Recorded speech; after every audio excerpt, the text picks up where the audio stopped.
Operation theatre একজন plastic surgeon আসলে operation করার পূর্বে কি কি বিষয় নিয়ে চিন্তা ভাবনা করে থাকেন? সাধারণত দেখা যায় একজন সার্জন সার্জারি করার পূর্বে সুনিশ্চিত করে থাকেন যে রোগীর নিরাপত্তা কতটুকু নিশ্চিত করা যায়, সেই সাথে তার আস্থার জায়গাটা কতটা পূরণ করা এবং বাস্তবসম্মত যে প্রত্যাশা সেটাও কতটুকু পূরণ করা যায়, সেই বিষয়গুলো কিন্তু থাকে একজন প্লাস্টিক সার্জনের সবথেকে বড় দায়িত্ব এবং কর্তব্য। এবং এই দায়িত্ববোধই কিন্তু থাকে রোগীর প্রতি তার সবথেকে বড় প্রতিশ্রুতি। দর্শক, আজ আমরা মেডিক্স সিগনেচার ক্লিনিকের অ্যাস্থেটিক এবং প্লাস্টিক সার্জারি সহ সার্বিক সুযোগ সুবিধাগুলো নিয়ে কিন্তু বিস্তারিত আলোচনা করার চেষ্টা করব। আমাদের আজকের আলোচ্য বিষয় হচ্ছে স্বাস্থ্যসেবায় মেডিক্স সিগনেচার ক্লিনিক। দর্শক, আপনাদের সবাইকে আমন্ত্রণ জানাচ্ছি মেডিক্স সিগনেচার ক্লিনিক টিভিতে। তো এখন টিভির রমজানের বিশেষ আয়োজন রমজানের স্বাস্থ্য অনুষ্ঠানটি। আমাদের সঙ্গে আজ অতিথি হিসেবে রয়েছেন অ্যাসোসিয়েট প্রফেসর ডক্টর হোসাইন ইমাম, consultant plastic and aesthetic surgery, medics signature clinic. আপনাকে স্বাগত জানাচ্ছি এবং সেই সাথে মাহে রমজানের শুভেচ্ছা। ধন্যবাদ, আপনাকেও মাহে রমজানের শুভেচ্ছা। আমরা শুরুতেই আমাদের মূল আলোচনায় কিন্তু চলে যাব। প্রথমে আপনার কাছে জানতে চাইবো যে বাংলাদেশের প্রেক্ষাপটে একজন প্লাস্টিক সার্জন হিসেবে অ্যাস্থেটিক সার্জারির বিষয়টাকে আপনি আসলে কিভাবে দেখছেন?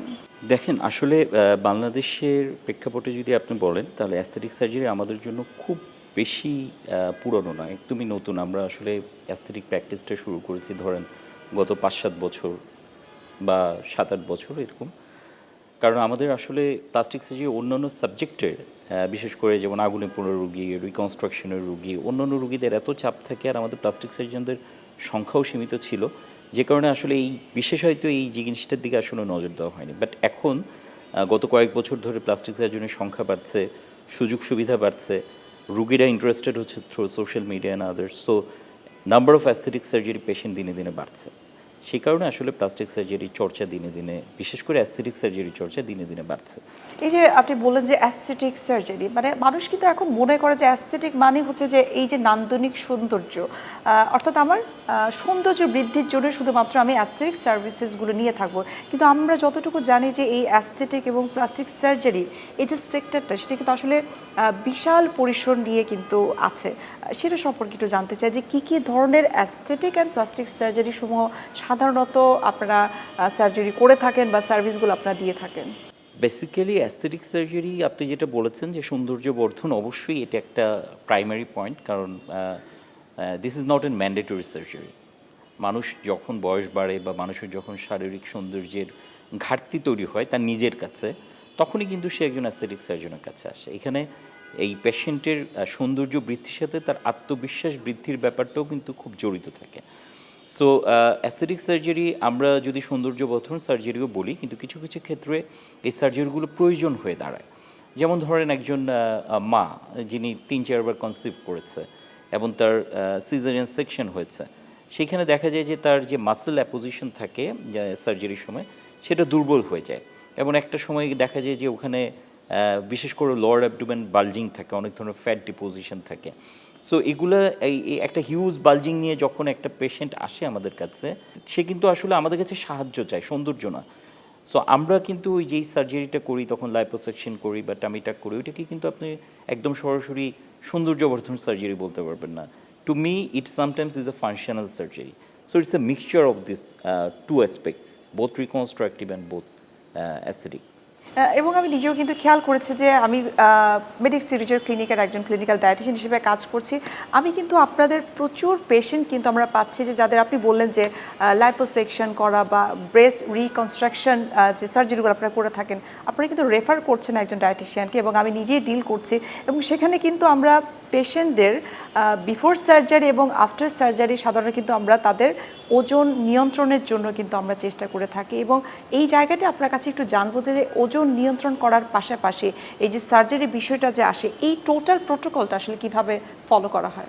আসলে ব্যাপারটা কি, মেডিক্স সিগনেচার ক্লিনিকে আমাদের যেটা ভিউ সেটা হচ্ছে যে একটা পেশেন্টের 360 ডিগ্রি সার্ভিস সে পাবে এবং হলিস্টিক একটা অ্যাপ্রোচে সে পেশেন্টটা যাবে।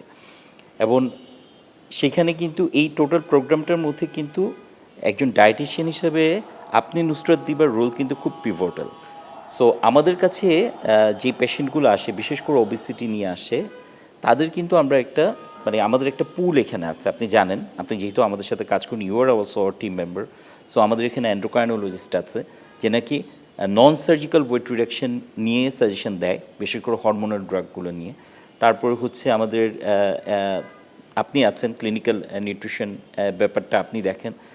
এই দুইটা এই মিলে কিন্তু পেশেন্টের জার্নিটা শুরু হয়। এবং আমার জায়গা থেকে আমি একটু বলতে চাই যে এই যে ওয়েট ম্যানেজমেন্ট, এই ওয়েট ম্যানেজমেন্ট সেন্টারটাকে আমি শুধুমাত্র আসলে ওই ক্রাশ ডায়েটিং এর মধ্যে আমি আসলে রাখতে চাই না। আমি কিন্তু এটাকে মনে করি it's a complete solution hub. Right, right. মানে এটা এমন না যে আমি 10 দিনে শুকায় যাবো, 12 দিনে শুকায় যাবো, ইটস নট লাইক দ্যাট।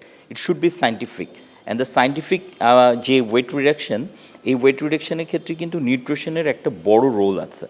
শুধু তাই না যে আমি অপারেশনের আগে বা কোনো প্রসিডিউর আগে তা না, অপারেশনের পরেও কিন্তু রিহ্যাবিলিটেশন পিরিয়ডে কিন্তু diet is a very important factor, এবং সেক্ষেত্রে আপনি কিন্তু খুব পিভটাল একটা রোল প্লে করে থাকেন।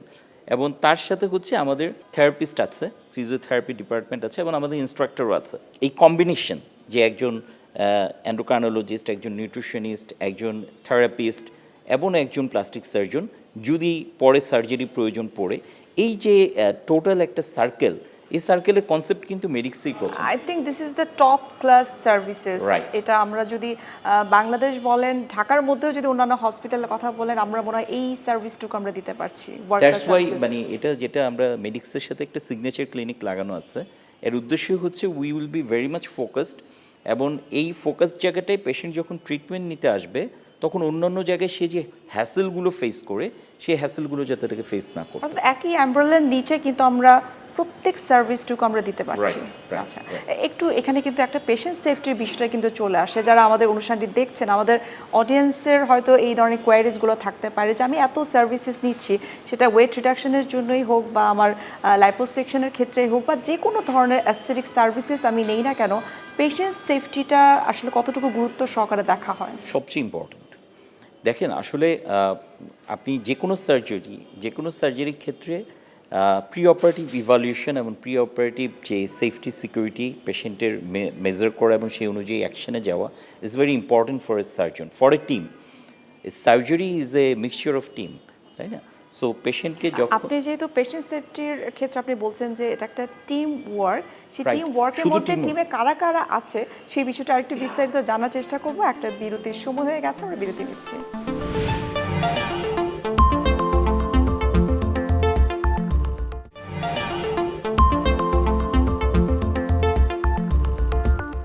বিরতির আগে আমরা কথা বলছিলাম যে পেশেন্ট সেফটি নিয়ে, এবং আপনি বলছিলেন যে এই পেশেন্ট সেফটির বিষয়টাতে কিন্তু একটা টিমও কিন্তু কাজ করে থাকে। সেই টিমটা সম্পর্কে জানবো। সেই টিমের ব্যাপারে আমি কথা বলবো, কিন্তু তার আগে আমি একটা জিনিস আপনার কাছে জানতে চাই। সেটা হচ্ছে আমরা অনেক রোগী আপনার কাছে রেফার করি অ্যাজ এ প্লাস্টিক সার্জন বা আমাদের যারা ওবেসিটি নিয়ে কনসার্ন, যারা ট্রিটমেন্ট দেয়। আপনি পেশেন্টকে যেই কনসার্ন নিয়ে, যেই প্রোটোকল নিয়ে ট্রিটমেন্ট দেন, সেই ব্যাপারে একটু আপনার কাছে শুনবো। আচ্ছা, আমি প্রথমে আপনাকে থ্যাংক ইউ দিতে চাই, এবং সেই সাথে মেডিক্স সিগনেচার ক্লিনিক আমাদের যে এন্টায়ার টিম, আমাদের যত ধরনের কনসালটেন্টরা রয়েছে সবাইকে আমি থ্যাংক ইউ দিতে চাই। কেননা আমি জানি না বাকি হসপিটালগুলোতে কী ধরনের সার্ভিস দেওয়া হচ্ছে ওয়েট ম্যানেজমেন্ট সেন্টারে অথবা অ্যাজ এ ডায়েটিশিয়ান হিসেবে যারা কাজ করছেন।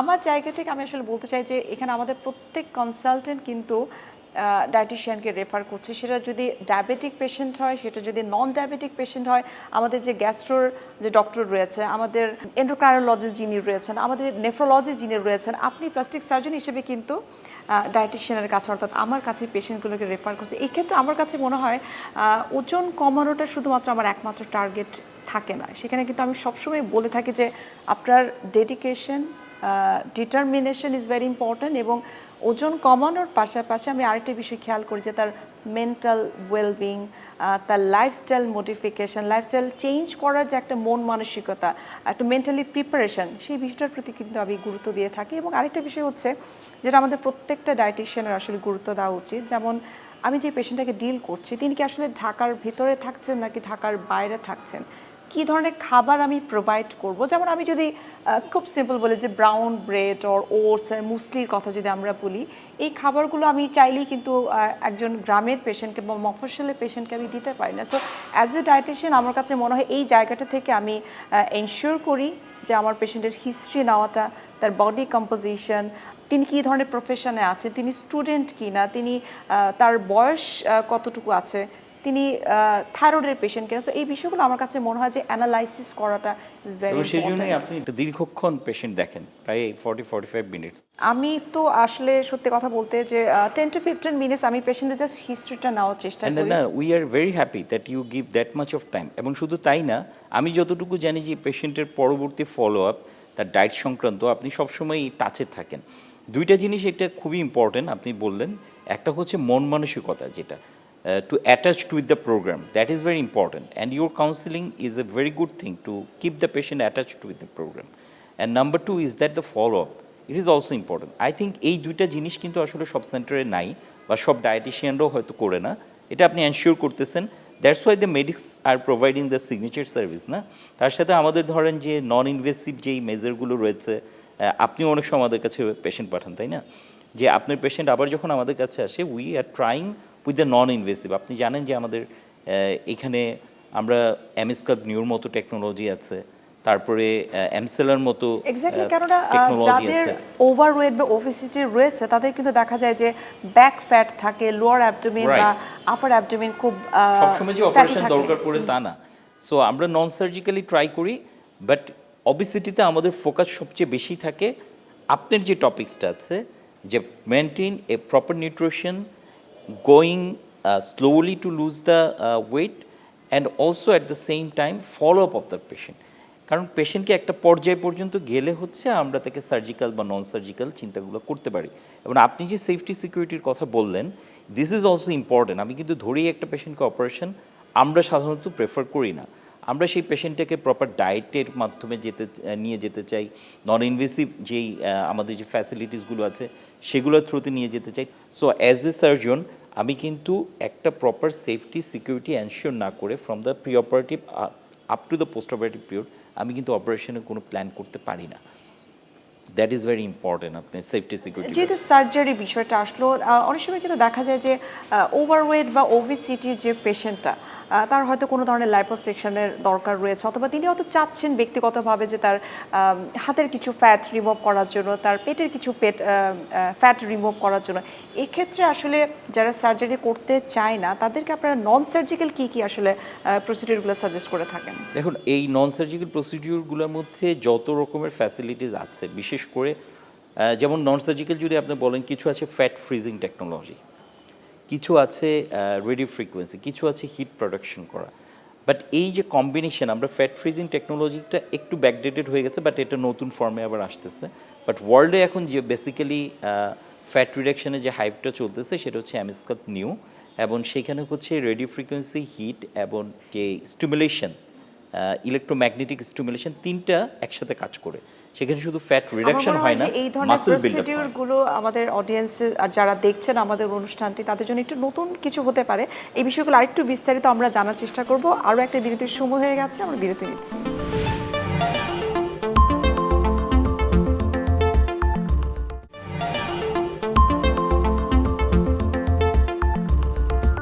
বিরতির আগে আমরা কথা বলছিলাম যে সমস্ত পেশেন্টরা সার্জারি করতে ভয় পায় তাদের জন্য নন সার্জিক্যাল কি কি আসলে সার্ভিসেস রয়েছে মেডিক্স সিগনেচার ক্লিনিকে? নন সার্জিক্যাল আসলে সব ধরনের ফ্যাসিলিটিসই আছে। আপনি যদি বলেন যে আমাদের বডি কন্ট্রোলিংয়ের জন্য, including the face, the limb, the tummy, ধরেন লাইপোলাইটিক ইঞ্জেকশন, বুটোক্স, ফিলার, সব কিছু, থ্রেড লিফট, এই ধরনের ফ্যাসিলিটিস যেমন আছে, ঠিক তেমনি আমাদের ফ্যাট রিডাকশনের জন্য যেই এখন যে ওয়ার্ল্ডে হাইপ চলতেছে এমএসকাপ নিউ, সেটার ফ্যাসিলিটিসও আমাদের এখানে আছে। আমাদের এখানে এমসেলা আছে। ধরেন আপনি কয়টা কিগেল এক্সারসাইজ করতে পারবেন, বাট এমসেলাতে হচ্ছে আধা ঘন্টায় 1000 কিগেল এক্সারসাইজ করে, to strengthening the pelvic muscle. Emsculpt Neo not only reducing the fat, but also or electromagnetic যে স্টিমুলেশন আছে সেটা আমাদের র্যাকটাস মাসলগুলোকে এবং এক্সটার্নাল অবলিক মাসলগুলোকে অর্থাৎ বিল্ড আপ করে, টার্গেটেড ফ্যাটগুলোকে আপনারা টার্গেট ফ্যাট বিল্ড আপ করে, এবং সবচেয়ে ইম্পর্টেন্ট 15% মাসল ডেভেলপ করে, যেটা নাকি আপনি জিমে গিয়ে হয়তো করতে হতো, সেটা কিন্তু আপনি এখানেই কিছুটা পাচ্ছেন করতে। So these are the facilities. তার সাথে অন্যান্য আনুষঙ্গিক যত ফ্যাসিলিটিস থাকা সম্ভব সবই আছে, but one step ahead, the medics is one step ahead, we can say that.